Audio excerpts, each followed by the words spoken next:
So at the moment, there is no single source of data on workplace stress and also well-being within the veterinary profession. So there's obviously a lot of research going on to looking at the challenges that we face, but at the moment we haven't got anything to look at what's not working and also, importantly, also what's working well. I think there's quite a lot of negativity potentially if we're not careful about just focusing on the negatives. So what we wanted to do, and our aim at VDS training, was very much to as we are in our role is to protect and develop and support our profession, we're able to actually look at what is working well and do more of that and gain the evidence base behind some of the interventions we've got in place at the moment. We work with individuals and also a lot of teams within the profession, so we were probably in about over 200 practices every year doing team training. But at the moment, we definitely recognise we're doing a lot of reactive training, waiting to see there's a problem and then sort of putting some sticky plasters on. We think what we're doing is working. Certainly, a lot of the feedback we get is that the positive responses to that training, that things are improving within that local level and also as it starts to spread a little bit wider as well. But we've got no evidence base. We've got nothing to benchmark our interventions. And it's a very trendy, I think it's a very trendy topic at the moment, and it's a lot of people are doing more and more stuff within the profession. That's great, that's really, really good, but how do we know that it's working? So we want to move from that reactive state to much more of a proactive state. We have a very proactive, preventative approach to the well-being and the health of our animals under our care. So this is very much about how we can do that for us as veterinary teams as well as the individuals. So those are very much some of our sort of reasons behind doing it. We also are very aware that there's a legal responsibility to be addressing workplace stress and well-being. There's an economic and business responsibility as well, and also a moral responsibility. And again, working with the many veterinary teams, very, very, very few have an active dynamic stress policy within their practice. It's not okay to have the corporate one or the large employer group one. We need to have these actually at a local level. So again, as a spin-off of what we're doing now, actually what we're doing is helping practices make sure that they're legally compliant, as well as making a difference at that local level. And we aren't at the moment measuring any business and economic data, but we're encouraging practices just to start monitoring absence rates, start to monitor performance off the back of doing the surveys, which I'll talk to you about in a minute. Why hasn't this been done before? And I think at the moment we haven't done it because I think for talking to many clinical directors, business owners, everybody's pressurised. There's a lack of time. I've been sort of questioned quite a few times. Oh, God, Caroline, it's like only opening a can of worms. I'd much prefer not to deal with that. Those worms are wriggling around in our teams, in our practice. These things are happening. So it's really, really important just to open it up, have a look, and then we can actually do something about it. What we're seeing is the tip of the iceberg, and we need to get down into those worms and have a look at what's around. So what we've done is we've tried to do that. We've tried to create a survey in order to help us do exactly that. Because at the moment, we know that we've got these stats. These are not for the veterinary profession at all. These are from ACAS across all professions. We know that there is an issue with workplace health, workplace stress, workplace well-being, but we've got nothing specifically to actually look at the veterinary profession as a whole. And we don't know what we don't know. So let's have a look at what it actually looks like. And again, that practical application is key. So we've created a practice culture survey. And I just want to sort of run through that very, very briefly and just give you the overview of that. So this is an anonymised survey. It is an online survey. And teams, we do it for practice teams. The survey, we define, each one will have Caroline's vet practice, as that's the name of it. And then we'll have a look at how many, we define the roles as veterinary surgeons, veterinary nurses, so qualified RVNs, and then also nursing team, and then also the admin team. So we generally have about 4 roles that we have a look, because we recognise and we know that there are potentially different stressors affecting different groups of teams. As we've already heard, that there's often not a lot of data around the vet nurses, and every role is important and everybody is equal. So how can we work together? We've taken validated tools that are validated across the other professions to bring into our profession to then start to benchmark and to hopefully get some meaningful data.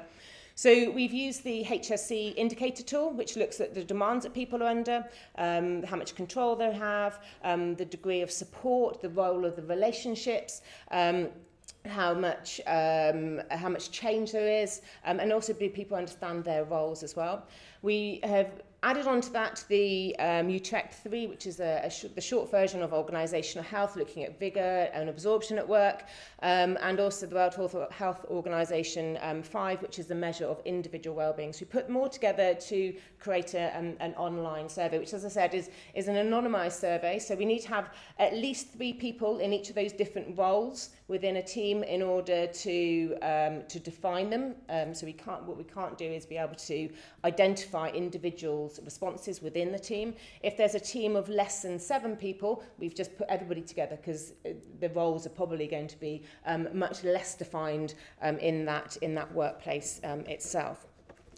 The employees all answer how they feel about the aspects of work. So obviously there's going to be an element of self-report in those, and there's going to be some bias in that, but there's also a significant amount of importance on that.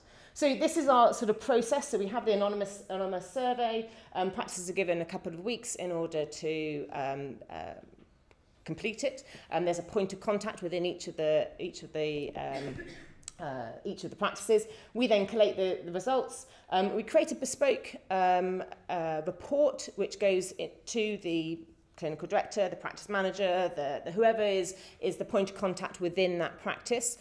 We use a traffic light system, because one of the key things we absolutely want to do is to highlight what's good and what's working well, as well as where the risks are, what the challenges are. So we have sort of red, amber and green in the reports, that depending on how people have answered the survey, whether they sort of the percentage of that role or that group who have strongly agreed to the statements, they come back as either red, amber or green.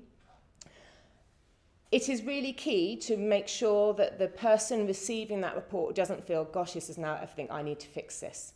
The next step, and what we do, we hold people's hands through this, because I think it's really important, otherwise it's too scary sometimes. One of the things which have been fed back to people going through the process and teams going through the process is actually they probably knew a lot of this was going on, but having our support through it has really made the difference to how they then engage in that next step. So we do a feedback call. So one of us who are trained in this area from our team will have a 15-20 minutes debrief with, say, the clinical director or the practice manager or whoever it is, and just to talk them through, okay, right, so how are you feeling at the moment, and what are your next steps? The next steps that we highly encourage are to get your team together.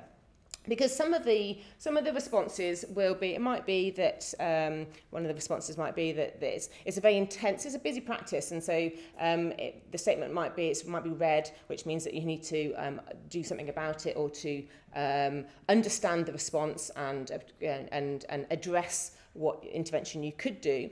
It might be that we have to work very intensively. So it's really important to go back to your team and say, these are the responses that we've had. Is this an issue? Is this not an issue? So it might be, yes, we work really intensively, but it's not a problem at the moment. But the question then is, but why? What are you doing at the moment that's working? And how can you continue to do that? Also, to be able to identify, so say to your team, so in the facilitated meeting, in this part here, is to highlight of what is working well. So how is it that the vets say that they aren't able to take breaks, and yet the nurses and the admin team can? What are the nurses and admin team doing that the vets aren't doing? How can we learn and share best practice within our own local team? And then later on, we can then share that across the profession as well. They then create an action plan. So this is the risk. This is what we discussed. This is the intervention that we've agreed to do. This is how we're going to monitor it. They can pop that up in the lunchroom. So again, the team can see that actually I have been heard, I feel valued. But not obviously everybody's ideas can't be necessary to be taken on, because there might be a time, there might be resources issues, there might be things cost money. But everybody can have a part to play within the putting together the interventions and the ideas, and again, feeling heard and feeling valued is an important part of team engagement. And then you review it, and then this becomes your workplace stress policy. So you tick your legal obligation, but not just in a tick box exercises, but in a collaborative approach, and something that's very bespoke and very defined to that local team, that local group of people. So that it's something you can review as well. So we aim to have this so it's running, and I would love every practice would do this every single year for their team, and then we can start to say, actually, when we find these risks, when we find these are red, if we put this in place, did it make a difference or did it not? Otherwise, we don't know. We just think, well, it felt like it did, but did it really? And then also, again, we can then say, actually, if these are the issues that we've got, then these are the things that do work. And we might change all our training off the back of this.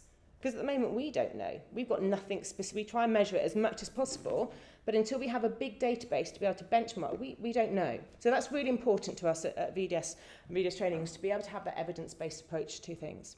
So on a local level, we're able to put the power back to that local level to identify what the challenges are for that team and what can they do about it. So it starts to help empower people to make a difference and take control of it. We can share best practice between the roles within our team. Teams are more likely to feel empowered and valued and listened to. And we can actually have that meaningful data which can make a difference. And then as a profession, we can, that's benefits the team, and then benefits the profession. We can actually start to explore trends and challenges across the profession. So we can actually start to say 69% of nurses find X a challenge, or that this is actually what good looks like. We don't know what good looks like. And I think focusing on that is really good. Otherwise, how are we going to achieve? We want to think workplaces to be better. How are we going to do that if it just is better for me and not necessarily better for you? So it's great to have initiatives around improving well-being, but my well-being and your well-being need different things. And so having summer parties, and those are all great, but they don't necessarily work for everybody. So it's those meaningful, embedded tools that we can do. And important, I think, collaboration and sharing best practices is really key, because that's how we can then improve things across the profession. And importantly, we can benchmark interventions so we can all benefit from those. So we've got, we're working with about 260 practices at the moment. Our call is very much for, we would love all the large employer groups to get involved in this. We would love all practices to get involved in this, so that together we can build that database that we can then hold for the profession to then all of us dip in and out of and work across to think about what's looking good and what needs to be changed as well. So we can probably start to reframe some of the conversations around proactive, preventative health to the teams, the individuals, the teams, the practices, and then that profession, so we can get that resilient, sustainable profession for the future. So thank you very much. I'm not sure what my time is.